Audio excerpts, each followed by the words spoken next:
my portion of this session, I'd like to look at what is called internet regression. I want to describe what this is, what are some of the contributing factors to the regression, and in particular would like to look at how this effect is influencing our vowed life as consecrated religious.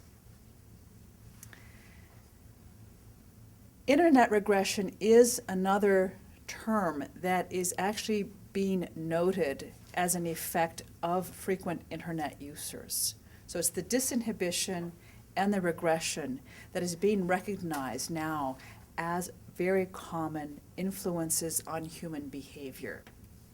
Persons feel freer to express themselves in a less restrained manner, is basically what the regression speaks to. 3 signs of internet regression. The first is called flaming. The second is called flirting. And the third is called giving. And I'll give you a little bit of an example of each one. Flaming means persons have angry outbursts on the internet, unlike what they might have face-to-face. So these are definitions that are evolving because of the media and its effects. Flirting, not surprisingly, is persons exchanging sexual innuendos or sometimes overt sexual talk on the internet that had not been seen in person with someone you're doing business with or communicating with. And third is giving, where persons are offering time and energy to respond to questions or concerns with a generosity that if it was requested that we do something for someone, or can you take care of this, or I'm going to email you this, we would be less likely just to accept and agree to do, or maybe we wouldn't be as inclined to even offer something, either assistance or whatever it might be. So these are 3 factors that are being noted as reflective of a regressive process. For some, this can be exciting or a stimulating aspect of the internet. For others, makes you want to pause a bit. In reflecting on what might be contributing to this, what is it about electronic media that is effecting a flaming, a flirting, and a giving that now are descriptive definitions? I'd like to consider 3 of them. And I don't know if any of you have heard of the AAA engine related to internet use. It's anonymity, accessibility, and affordability. And it's those 3 factors about electronic media that has contributed very specifically to this regressive effect. And again, sometimes anonymity can be very healthy, very positive. I'm going to look at a regressive effect. So by description, it is an untoward effect that I'm going to be describing. With anonymity, persons can pretend to be someone they are or are not.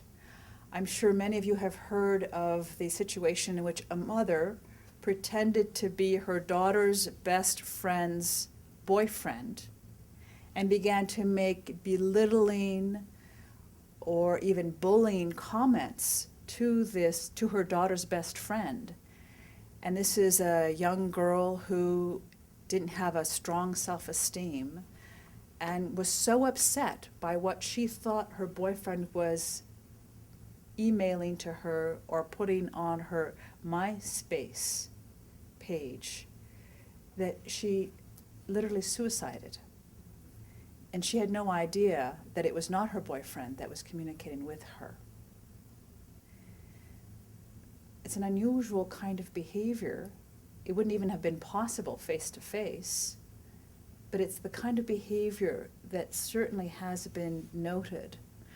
Another type of behavior, which I'm sure some of you as teachers have been aware of, is bullying, where sometimes messages are sent to another student, now also to teachers, that can be very threatening, as a way to intimidate if they're unhappy about a grade, or to intimidate a child who maybe is a little bit socially awkward.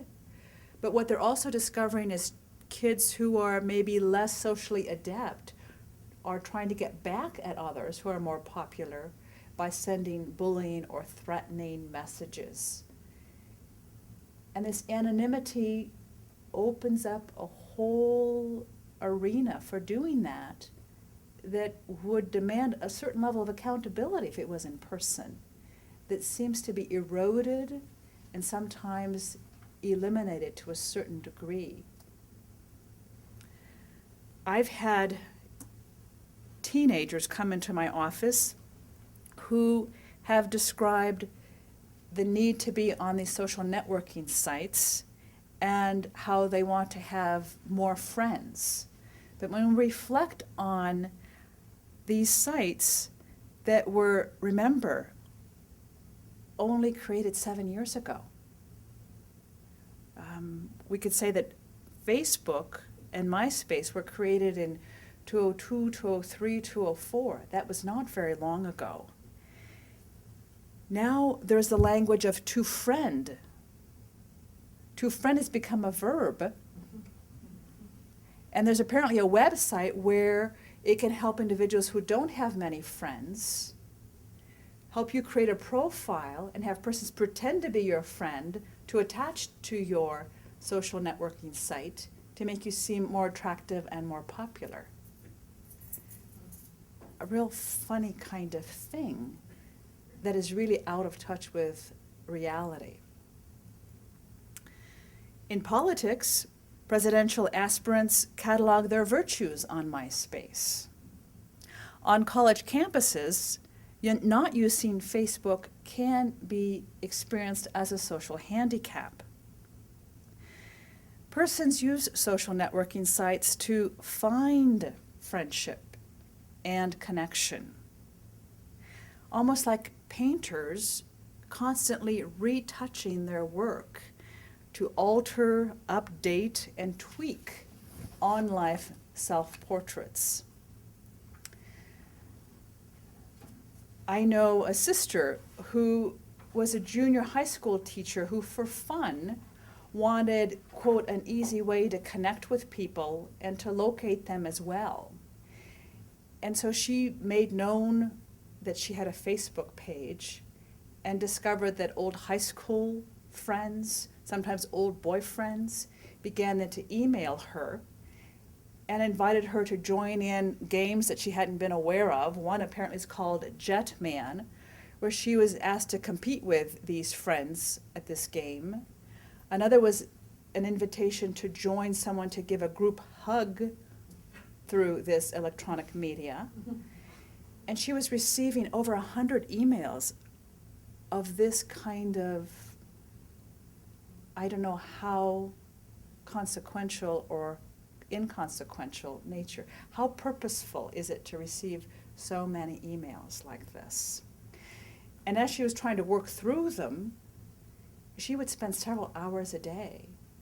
And again, how to pull back now that she had opened herself up to these kinds of interactions online. There are also more and more examples of individuals who don't necessarily like themselves, who gave a portrait of themselves and begin to live their life as if who they really are online. And they abandon their real life for this virtual life, and they develop relationships. And so that's something that, especially in mental health, we're trying to figure out how to really address some of this, because it is causing an arrest in the emotional development of the person. And so it really picks up that aspect of regression, that regressive component of human maturation, where looking good or being a certain way is a representation, but not of a reality.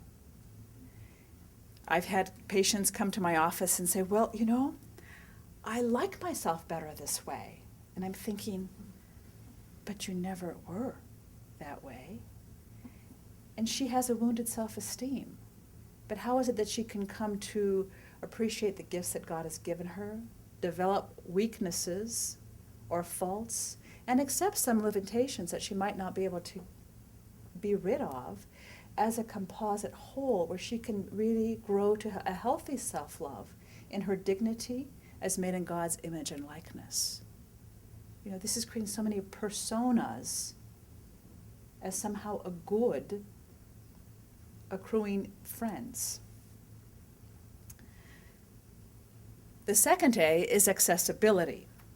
Computers and cell phones are available 24/7 everywhere. Even if you don't have the money to own a computer, they're in libraries, they're almost everywhere to use. And the impact of emailing and text messaging on a person's social life increases as he or she more avidly is involved in emailing or texting, for example. And this is now being called the upward spiraling process. The more you email or text message, the more you receive emails and the more text messages you receive. The more you want to check your email to make sure you're not missing something important. I knew a rector of a seminary who on Christmas Eve was walking down the halls of the seminary dorm and was just delighted because the men were out of their rooms. It was 11:30 p.m. and he thought, this is wonderful. The men are actually going to chapel early to pray to prepare for midnight mass. To get to chapel, he had to go past the seminary library, which was a roar with the voices and the giggles of the seminarians who were at the computer checking their emails. So he said, you know, what is this need to just fill so much of these little spaces of time with this kind of communication? We now hear of persons who have hundreds of emails to answer a day, and they feel the pressure to answer them a day, and they can spend 4 or 5 hours of their day just trying to answer these emails. Would we do that with a stack of letters? We wouldn't even conceive of having to answer all these letters, nor receiving this many letters. There's a way in which the accessibility of persons that we want to communicate with then stirs exponentially the communication that is exchanged, some of which is significant and some of which might not even be necessary, or questions sometimes are being asked that are a little bit out of the realm of what you would need to be responsible to answer. And I've heard that from some of the teachers whose parents want certain kinds of communications that can be quite demanding. For the avid internet user, the online can become deeply ingrained in the psyche. We, as consecrated religious, leave the world, and yet through this medium, the world is managing to enter the confines of the convent. And if we spend more time in front of the computer, as well as the cell phone, we begin to have less time designated for the persons that we are living with. With the cell phones having the capacity to take pictures and video clips that can be downloaded onto a website, some religious sisters who are teachers who want to join in, let's say, a Mardi Gras celebration with the children. These are grade school children, maybe put beads on or something, or for Halloween, now are a bit reluctant to do so because they don't know if they're in a public place with the cell phones and camera capacities, who might be taking a picture of them. Now, this might be a parent who's well-intended and innocently posts a picture of this sister with the children, but once it's out there, it's accessible to persons you don't even know who might be able to access this picture, used for a different purpose. I think there was a sister whose more distant family member was a politician, and that sister's picture got inserted into